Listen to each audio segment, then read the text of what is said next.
అందరికీ నమస్తే అండి. జీవీఎల్ నరసింహారావు గారికి కోపం వచ్చింది.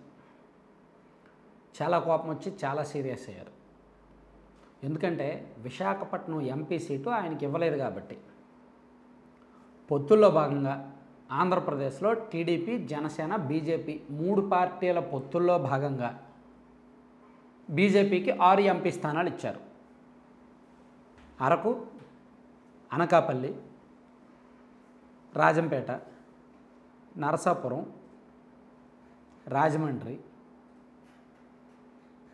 వీటితో పాటు అరకు, అనకాపల్లి, రాజమండ్రి, నరసాపురం, రాజంపేట, తిరుపతి 6 ఎంపీ సీట్లు ఇచ్చారు.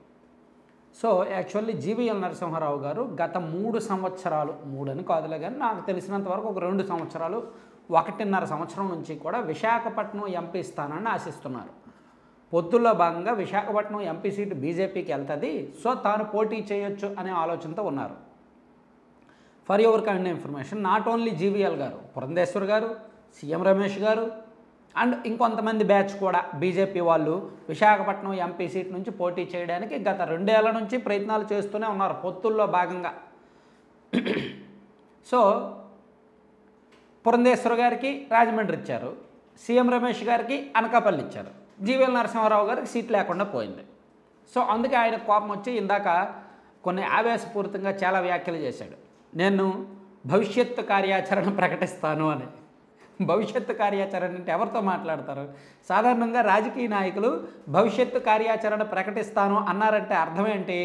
వాళ్ళ కార్యకర్తలతో వాళ్ళ అనుచరులతో మాట్లాడి చెప్తాను అని అర్థం కదా. వాళ్ళ అభిమానులు, వాళ్ళ కార్యకర్తలు, వాళ్ళ అనుచరులు వాళ్ళతో మాట్లాడి నా డెసిషన్ చెప్తాను, భవిష్యత్తు కార్యాచరణ ప్రకటిస్తాను అని అంటారు. చాలా సాధారణంగా అలాగే అంటారు. జీవీఎల్ నరసింహారావు గారికి అనుచరులు లేరే, అభిమానులు లేరే, పోనీ కార్యకర్తలు కూడా లేరే. ఆయనకంటూ సొంతంగా ఒక నియోజకవర్గం ఉంటేనే కదా ఇవన్నీ ఉండడానికి. ఇప్పుడు రాష్ట్రంలో ప్రతి పొలిటీషియన్కి వాళ్ళకు సొంత నియోజకవర్గాలు ఉన్నాయి. సో అందుకని వాళ్ళకి అనుచరులు, అభిమానులు, కార్యకర్తలు ఉంటారు.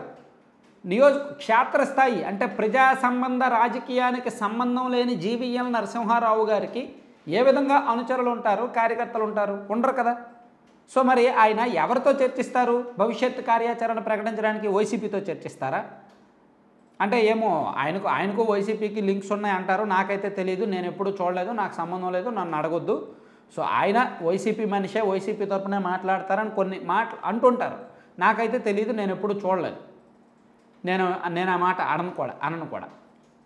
అయితే జీవీఎల్ నరసింహారావు గారి మీద యాక్చువల్లీ ఆయన ఎవరితో చర్చించాల్సింది ఏమీ లేదు, భవిష్యత్తు కార్యాచరణ ప్రకటించాల్సింది ఏమీ లేదు. మళ్ళీ ఏ రాజ్యసభ సభ్యత్వమో తీసుకుంటే, రాజ్యసభ సభ్యుడిగా ఇస్తే, అవకాశం ఇస్తే మళ్ళీ ఓకే చల్తా హై, లేకపోతే లేదు.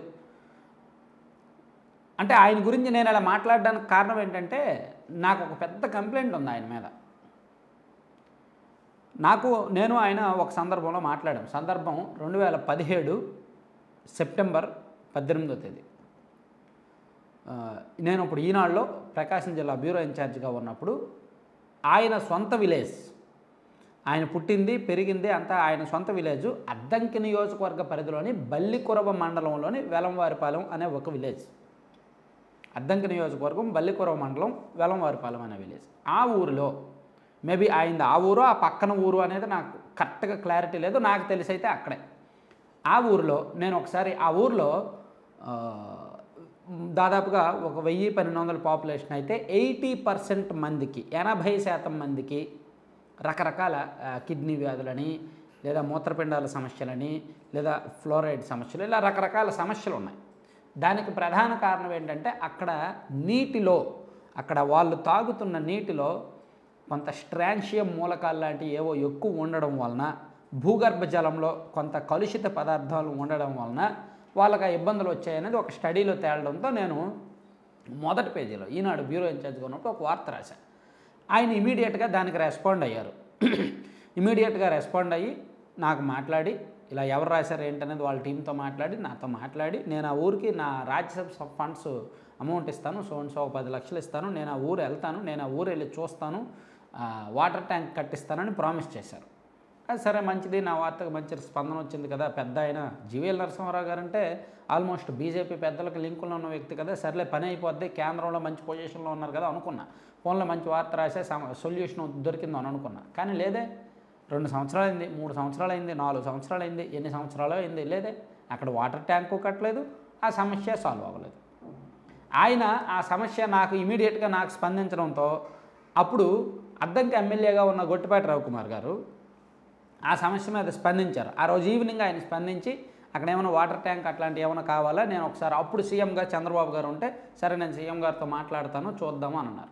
నేను అప్పుడు చెప్పాను, సార్ అవసరం లేదు, ఇక్కడ సో జీవీఎల్ గారు హామీ ఇచ్చారు, కమిట్మెంట్ ఇచ్చారు, ఆ ఊరికి వస్తానన్నారు, చేస్తానన్నారు అని చెప్పడంతో ఆయన డ్రాప్ అయిపోయారు. సో హామీ ఇచ్చిన ఈయన చేయలేదు, చేస్తానన్న ఆయన కూడా చేయలే. అలా ఆ సమస్య ఆ ఊరిలో ఇప్పటికీ అలాగే ఉంది. ఇప్పటికీ కూడా ఆ ఊరిలో అదే సమస్య ఉంది. మరి నాకు కొంతమంది రాజకీయ నాయకుల మీద నాకు ఇవే ఫిర్యాదులు. ఇప్పుడు ఎన్నికలు వస్తున్నాయి కాబట్టి ఈ విషయం బయటపెడుతున్నా. ఏదైనా సరే అప్పటికప్పుడు హామీ ఇచ్చేయద్దు, ఆలోచించి హామీ ఇవ్వండి. పరిష్కరించగలమా లేదా, చేయగలమా లేదా అని ఆలోచించి హామీ ఇవ్వాలి. ఎందుకంటే గ్రామాల్లో మనకి తెలియని సమస్యలు ఎన్నో ఉంటాయి. వాటిని ఇప్పటికీ కూడా ఒక నియోజకవర్గంలో 4-5 సార్లు పోటీ చేసిన ఎమ్మెల్యేలకు కూడా ఆ సమస్యలు తెలియకపోవడం విడ్డూరమే కదా. సో ఎన్నికలు వస్తున్నాయి కాబట్టి గ్రామాల్లో ఉన్న ప్రజలు కూడా మీ ఊరు ఎవరైనా ప్రచారానికి వస్తే నిలదీయండి. మా ఊర్లో ఈ సమస్య దశాబ్దాల తరబడి ఉంది, మీరు పరిష్కరిస్తారా లేదా అని నిలదీయండి. సో ఎన్నికలు వస్తున్నాయి కాబట్టి ఎన్నికల్ని మాకేంటి అని వాడుకోకుండా మా ఊరికి ఏంటి అని వాడుకోండి. మాకేంటయ్యా, మాకేంటి అని అడగొద్దు, మా ఊరికి ఏంటి ఒక ప్రామిస్ చేయండి. మీరు గెలిచిన తర్వాత మీ గవర్నమెంట్ వచ్చాక మాకేం చేస్తారని గట్టిగా అడిగి అప్పుడు ఓట్లు వేయండి, అప్పుడు ప్రచారం చేయనియండి. ఆ చైతన్యం ప్రతి గ్రామంలో ఉంటే మన రాష్ట్రం బాగుపడుతుంది అనేది నా ఉద్దేశం. అందుకే నేను ఈ ఉదాహరణ చెప్పాను, జీవీఎల్ నరసింహారావు గారు ఇలా చేశారని చెప్పాను. సరే, ఇప్పుడు అసలు టాపిక్కి వెళ్తే యాక్చువల్గా ఆయన విశాఖపట్నం ఎంపీ సీట్ ఆశించారు, కానీ ఎంపీ సీట్ ఉండదు, ఏమీ ఉండదు. ఉత్తిగా ఆయన ఆశించారు, ఏదో ఆశించిన అందరికీ ఇవ్వలేరు కదా. అలాగైతే బీజేపీ 6 ఎంపీలకి 18 మంది సీట్లు ఆశించారు, అందరికీ ఇవ్వలేదుగా. Thank you.